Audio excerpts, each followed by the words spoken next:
धाकड़ खबर, बेखौफजुमा बेबाक अंदाज। धाकड़ खबर के न्यूज रूम से मैं आपके साथ हूं अकरम रईस खान। दिल्ली से शुरुआत हुई थी रमजान से ठीक पहले दिन के अजान बंदी कर दी जाए। अब तक उन पुलिस वालों के खिलाफ कोई एक्शन नहीं लिया गया। उसके बाद ये खबरें आने लगी उत्तर प्रदेश से और अब ये विस्तार हो गया, यानी कि एक्सटेंशन हो चुका है इसका और ये पहुंच गया उत्तराखंड। और जैसा मैंने कल की खबर में डर जताया था कि कहीं हरियाणा से भी ऐसी तस्वीरें ना आने लग जाएं, तो हरियाणा से भी ऐसी तस्वीरें हमारे पास आ रही हैं। क्या हैं ये कुल मिला के तमाम तस्वीरें और पुलिस और प्रशासन की इसमें क्या भूमिका है और लोग किस तरीके से इस पूरे मामले को लेकर अपनी कार्रवाइयों में जुटे हुए हैं, यही सब 5 पहलुओं में आपके सामने रखने जा रहा हूं। कुछ लोगों से फ़ोन पर भी बात करी है, लोगों का मतलब समझ जाइएगा, आला अधिकारियों से फ़ोन पे बात की है, उनके ज़िलों से जुड़े हुए मामले को लेकर वो भी आपके सामने रखूंगा। लेकिन आगे बढ़ने से पहले छोटी सी एक अपील है जी आपसे, क्या करें, सारे काम खुद ही करने पड़ते हैं, पैसे चंदा मांगने का काम भी हमें ही करना पड़ता है। तो यूट्यूब अगर देख रहे हैं तो हमारे चैनल को सब्सक्राइब कर सकते हैं, फेसबुक या ट्विटर देख रहे हैं तो हमारे पेज को फॉलो कर सकते हैं। कोई रवीश कुमार का तो चैनल है नहीं कि वो आए और लोगों ने खुद ही सब्सक्राइब कर लिया। चलते हैं पहली तस्वीर की तरफ।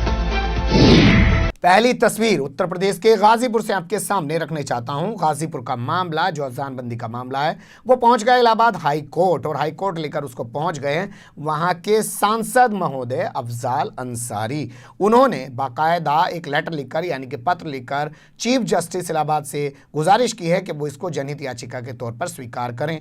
बताया जा रहा है कि उसको स्वीकार कर लिया गया है और इस पूरे मामले में जवाब तलब किया गया है गाजीपुर के डीएम से। अब गाजीपुर के डीएम इसमें जवाब देंगे और क्या सुनवाई होगी उस पर नजर बनाए रखेंगे, लेकिन कुछ चीजों को सिस्टमेटिकली ढंग से समझ लेते हैं। यहां हाईकोर्ट में पत्र लिखने से पहले बसपा के सांसद अफजाल अंसारी ने पीएम को, यानी कि प्रधानमंत्री मोदी को भी एक पत्र लिखा है, जिसमें उन्होंने जिक्र किया कि साहब हमारे यहां पे कोरोना के 3 मामले पहले मिले, 2 मामले बाद में मिले, सभी के सभी 5 लोग ठीक होकर अपने घर आ चुके हैं। हाल फिलहाल में एक महिला बीमार है जिसका वाराणसी यानी कि बनारस यानी कि काशी के अस्पताल में इलाज चल रहा है। बावजूद इसके हमारे यहाँ पर अब अजान पर भी पाबंदी लगा दी गई है, जबकि तमाम मस्जिदों में लॉकडाउन के बाद से ही नमाज पर पाबंदी लगी हुई है पूरे देश की तरह। इस तरीके का लेटर इन्होंने लिखा। ठीक इसी तरीके का लेटर, उससे थोड़ा सा जुदा लेटर है जो इन्होंने चीफ जस्टिस को लिखा इलाहाबाद के मिस्टर माथुर को। उसमें लिखते हैं कि 24 माह से पूरे देश में जिस तरीके से लॉकडाउन है, नमाज पर पाबंदी है, ठीक उसी तरीके से गाजीपुर में भी नमाज पर पाबंदी है। लेकिन रमज़ान का महीना शुरू होते ही यहाँ अजान पर भी पाबंदी लगा दी गई है। जो इन्होंने दिलचस्प चीज़ यहाँ लिखी है वो आपको नोट करने की ज़रूरत है।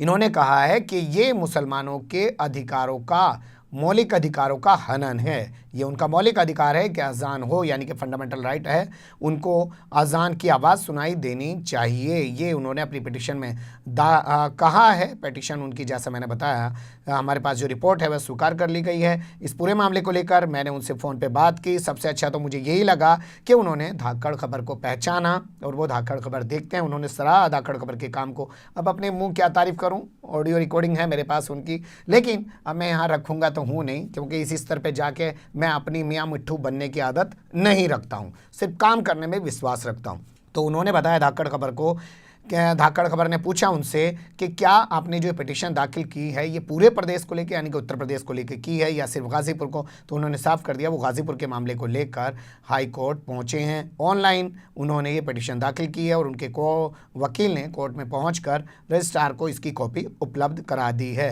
रजिस्ट्रार के जरिए वो कॉपी पहुँचा दी गई है डीएम गाजीपुर के पास। इस पूरे मामले को लेकर हमने भी डीएम गाजीपुर से बात करने की कोशिश की, लेकिन उनके स्टैनो ने फ़ोन उठाया और बार बार यही कहा, कई बार फ़ोन करने के बाद, साहब मीटिंग में हैं, साहब मीटिंग में हैं। तो साहब के बयान का अब कितना इंतज़ार करते हैं, क्योंकि ऐसे तो शाम तक बैठे रहेंगे। हम तो वैसे ही 2-4 खबरें बनानी होती हैं, उतना संसाधन नहीं है हमारे पास में। तो बगैर डीएम के बयान के ये खबर मैं आपके सामने रख रहा हूँ। आप लोग जानते हैं फर्रुखाबाद में मैंने डीएम से बात की थी, लेकिन उन्होंने जवाब देने के बजाय फ़ोन काट दिया था। धाकड़ खबर चाहता है कि जो भी प्रशासनिक अधिकारी है वहाँ पे अजानबंदी पर रोक लगा रहे हैं, उनका बयान भी लोगों के सामने आए। यही होती है पत्रकारिता की निष्पक्षता। अगली खबर का रुख कर लेते हैं। कन्नौज में शुरू हुई अजान, यानी कि लाउड स्पीकर से अब लोग वहाँ पे अजान दे सकते हैं। अजान तो पहले भी हो रही थी लेकिन लाउड स्पीकर से बंद थी, क्योंकि अजान तो बंद होती नहीं है कभी। हिंदुस्तान की खबर के मुताबिक यहाँ के जो एडीएम है मिस्टर गजेंद्र कुमार, उन्होंने ये इजाज़त दे दी है, लेकिन एक शर्त लगाई। उन्होंने कहा कि ठीक है आप मस्जिदें अजान दें, लेकिन अजान के साथ साथ ऐसी अपील भी लोगों से करें कि वो सोशल डिस्टेंसिंग यानी कि सामाजिक दूरी का लिहाज रखें, भीड़ इकट्ठा ना करें, मस्जिदों में किसी तरीके की कोई भीड़ ना जुटाएं, गली मोहल्लों के अंदर भी भीड़ ना जुटाएं। ये शर्त लगाकर अजान की इजाज़त दे दी गई है, जिस पर यहाँ के जो लोग पिछले रविवार से लोग अपनी कोशिशों में लगे हुए थे वो काफ़ी खुश हैं। आपने देखा होगा धाकड़ खबर ने कल अजान वाले पूरे बुलेटिन में आपके सामने कन्नौज का हाल रखा था कि वहाँ पे किस तरीके से पिछले 2 दिन से अजान बंद है। अब राहत की बात यह है कि वहाँ पे अजान शुरू हो गई है। अब तीसरी तस्वीर की तरफ चलते हैं। इटावा का हाल आपके सामने रख देता हूं, लेकिन उससे पहले मुझे लगता है कि आपको मेरी एक लाइन नोट करनी चाहिए साहब। कल की खबर में भी मैंने जिक्र किया, आज की खबर में भी मैं जिक्र कर रहा हूं। फर्रुखाबाद कन्नौज जो है समाजवादी पार्टी का गढ़ माना जाता है, ठीक उसी तरीके से इटावा भी समाजवादी पार्टी का गढ़ माना जाता है। तो क्या ऐसे इलाकों को चुन चुन के निशाना बनाया जा रहा प्रशासन द्वारा? यहाँ भी कल ऐसा ही हुआ कि जगह जगह मस्जिद में पुलिस वाले पहुंचे और उन्होंने अजान बंदी करा दी। उसके बाद बहुत सारे लोगों के यहाँ से फ़ोन आए। मैंने उनसे ये कहा कि आप अपने यहाँ के डीएम से बात कीजिए, आला अधिकारियों से बात कीजिए और आप कोई एक वीडियो बनाकर छोटा सा हमारे पास भेजिए, क्योंकि या तो आपके पास पुलिस वालों का वीडियो हो या कुछ और ऐसी चीज़ हो। तो आज हमने अखबार सर्च करके देखा तो हमें खबर मिली अमर उजाला की, जिस खबर के मुताबिक लाउड स्पीकर पर धीमी आवाज़ में अजान की इजाज़त दे दी गई है और कहा गया है वही कुछ शर्तें जैसी कन्नौज में लगाई गई हैं वैसी शर्तें यहाँ भी लगाई गई हैं। और अजान बंदी के कारण सोमवार को दिन भर सोशल मीडिया पर और तमाम जगह तरह तरह की अफवाहों का जोर रहा और कुछ उलेमा जो यहाँ के हैं और कुछ इमाम जो यहाँ के हैं उन्होंने डीएम से इस पूरे मामले में वजाहत करने को कहा, यानी कि स्पष्टीकरण मांगा और पूछा कि आप स्पष्ट कीजिए क्या अजान पे पाबंदी लगाई जा रही है। एसएसपी आकाश तोमर का अखबार में बयान छपा है, उन्हीं के बयान के आधार पर बात कर लेते हैं। उन्होंने कहा कि कुछ शर्तों के साथ हमने अजान लाउड स्पीकर से पढ़ने की इजाज़त दे दी है। अब चौथी तस्वीर की तरफ चलते हैं। चौथी तस्वीर में जिक्र कर लेते हैं गोरखपुर का क्या हुआ साहब, क्योंकि मैंने आपके सामने कल एक खबर रखी थी कि जिस तरीके का माहौल दिल्ली में दिखाई दिया, जिस तरीके का माहौल उत्तर प्रदेश में दिखाई दिया और ना पुलिस वालों के खिलाफ कार्रवाई हुई ना प्रशासन के खिलाफ कार्रवाई हुई, तो ऐसे में एक गुंडा फौज निकल आई है गोरखपुर के अंदर। वो सीकरीगंज के बनकट में स्थित गरीब नवाज मस्जिद में पहुंच जाती है। वहां जाकर जो मौज़िन, जिन्हें अजान पढ़ने वाले को मौज़िन कहते हैं, उनके साथ मारपीट करती है, माइक तोड़ दी है और एक शख्स को पीट पीट कर गंभीर रूप से घायल भी कर देती है। उस मामले में क्या हुआ कि आपको नहीं जानना चाहिए? तो मैंने वहाँ के अखबार खंगालने की कोशिश की गोरखपुर की, कुछ नहीं मिला। तो फिर मैंने वहाँ के एसपी देहात, जिनको एसपी साउथ के नाम से जाना जाता है, विपुल श्रीवास्तव, उनका फ़ोन लगाया, उनका नहीं लग पाया। फिर किसी तरीके से वहाँ के सीओ का, जो खजनी सीओ कहे जाते हैं, उनका फ़ोन किया। उन्होंने कहा मैं मीटिंग में। उन्होंने कहा साहब मुझे तो ज़रा सी बात पूछनी है कि कल जो सीकरीगंज वाला मामला था उसमें हुआ क्या है? तो उन्होंने कहा जब उसमें FIR ही दर्ज नहीं हुई तो उसमें हम गिरफ्तारी कैसे करते, उसमें फ़ैसला हो गया। आप उन्हीं की ज़बानी सुन लीजिए। मीटिंग में है, जरूर में हो तो बात करें। अच्छा बस एक सेकंड का था, मैं दिल्ली से बोल रहा हूँ सर। ये जो मामला था सीकरीगंज वाला, इसमें कोई गिरफ्तारी हुई मस्जिद वाले मामले में? नहीं, कोई गिरफ्तारी नहीं। कोई मुकदमा? कोई तारीख नहीं मिली, समझौता हो गया दोनों कुछ। अच्छा चलिए ठीक है, बहुत शुक्रिया। अब भाई जब खड़े ही नहीं होगे इंसाफ के लिए कि पिट भी लिए हो, तमाम चीज़ें हो गई हैं, कानूनी कार्रवाई करने के लिए खड़े नहीं होना चाहते हो तो पुलिस भी क्या करेगी? हालांकि पुलिस की भूमिका पर यह सवाल खड़ा किया जा सकता है कि क्या पुलिस वाकई में कार्रवाई करना चाहती थी, या पुलिस ने भी ऐसा माहौल बनाया कि इन लोगों को लगा कि अभी तो पिटे हैं, बाद में पुलिस में मुकदमा लिखवा दिया तो फिर हो सकता है जान भी जा सकती है, तो उसके दबाव के चलते इन्होंने फैसला कर लिया। या ये तस्वीर भी हो सकती है कि लोगों ने समझा कि भैया FIR दर्ज कराएंगे, कुछ लड़के ला रहे थे, इन्होंने आके बदतमीजी कर दी है तो और लोगों में भी नफरत फैलेगी, रहने देते हैं। समाज बैठ के अगर माफ़ी तलाफ़ी कर रहा है तो इस मामले को सुलटा लेते हैं, लेकिन वो ग्राउंड रिपोर्ट तो वहीं के लोग बता पाएंगे। लेकिन कम से कम इतनी बड़ी घटना होने के बाद FIR दर्ज पुलिस को भी अपनी तरफ से करनी चाहिए थी। ये पुलिस पे सवालिया निशान है, क्योंकि ये खबर कोई छोटी मोटी जगह से नहीं है, गोरखपुर से है, सीधे आदित्यनाथ योगी के गढ़ से। तो उन्हें इस मामले में थोड़ा संज्ञान जरूर लेना चाहिए। अगली खबर का रुख कर लेते हैं। अब इस पहलू में मैं आपके सामने 3 खबरें रखने जा रहा हूं। पहले शुरुआत करते हैं हरियाणा की। तो हरियाणा के सोनीपत से ये साहब हमारे पास वीडियो भेज रहे हैं। इनका कहना है कि ये भारतीय जनता पार्टी के नेता हैं और साथ में एक मस्जिद के मोहतमिम भी हैं। मोहतमिम समझ लीजिए मस्जिद का प्रबंधक जो होता है। इन्होंने पूरे मामले को लेकर जो अजानबंदी हुई है सोनीपत के किसी इलाके में, और इन्होंने डीसी से यानी कि डिस्ट्रिक्ट कलेक्टर से और तमाम लोगों से बात करने की कोशिश की, लेकिन इन्हें कोई संतोषजनक जवाब नहीं दे रहा। थानेदार कहता है एसडीएम से बात करो, एसडीएम कहता है किसी और से बात करो। इन्हीं की जबानी सुन लीजिए कि कैसे परेशान है भाजपा के नेता होने के बाद भी। मैं मोहम्मद शादीन, जिला सोनीपत, महामंत्री अल्पसंख्यक, गांव गली मीमारपुर, हल्का राई। हमारे गांव के अंदर मस्जिद है और उस मस्जिद का मैं मोहतमीन भी हूँ।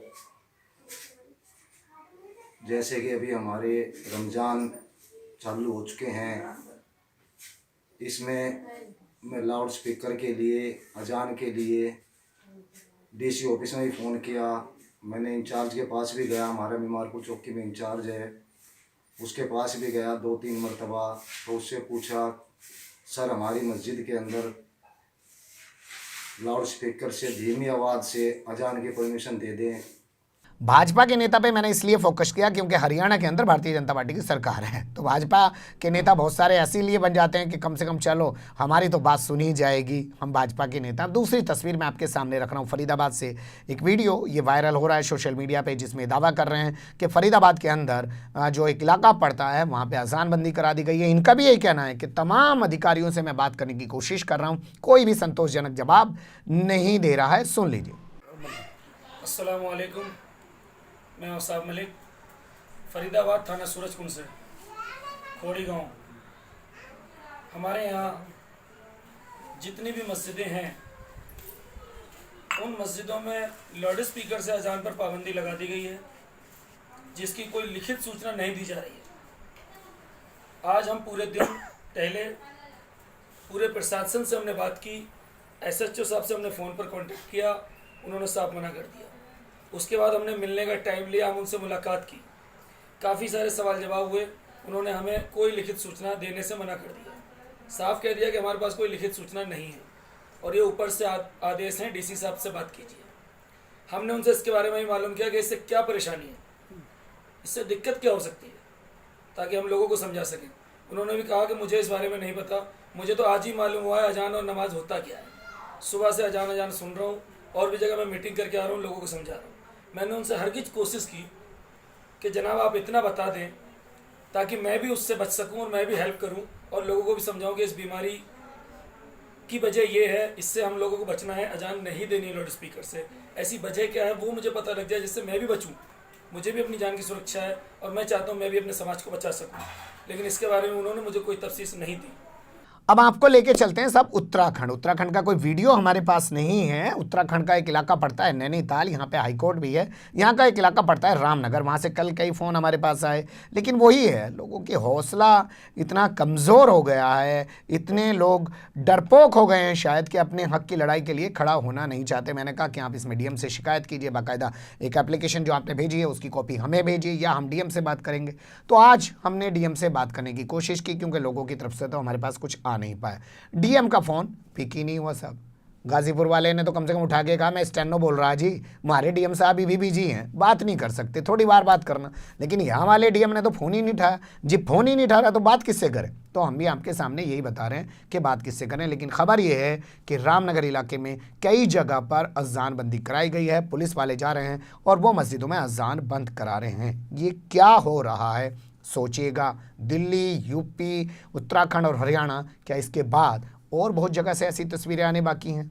तब जाके प्रधानमंत्री का कोई बयान आएगा, क्योंकि तबलीगी जमात का मामला 30 मार्च को जब सामने आया तो उसके बाद वो 20 अप्रैल को बोले, 20 दिन लग गए उनको बोलने में कि भैया किसी को भी मत दोषी ठहराओ, कोरोना को कोई धर्म नहीं है। तो 20 दिन तक जो नफरत का माहौल चल रहा था वो क्या होगा? वो तो नफरत लोगों तक फैल गई।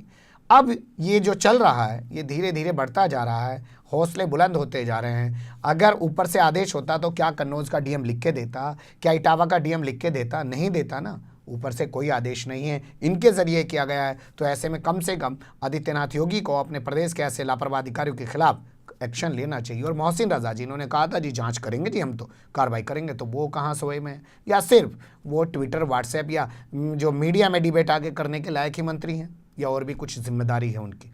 बने रहेगा धाकड़ खबर के साथ। फिलहाल कमेंट्स के रूप में आप लोग अपनी राय दे सकते हैं। खबर को लाइक कर सकते हैं, चैनल को सब्सक्राइब कर सकते हैं और ज़्यादा से ज़्यादा हमारी खबरों को शेयर कर सकते हैं। फिर ऐसे ही किसी सुलगते हुए या ऐसे मुद्दे लेकर मैं आपके सामने हूँगा हाजिर। फिलहाल अभी मुझे दें इजाज़त।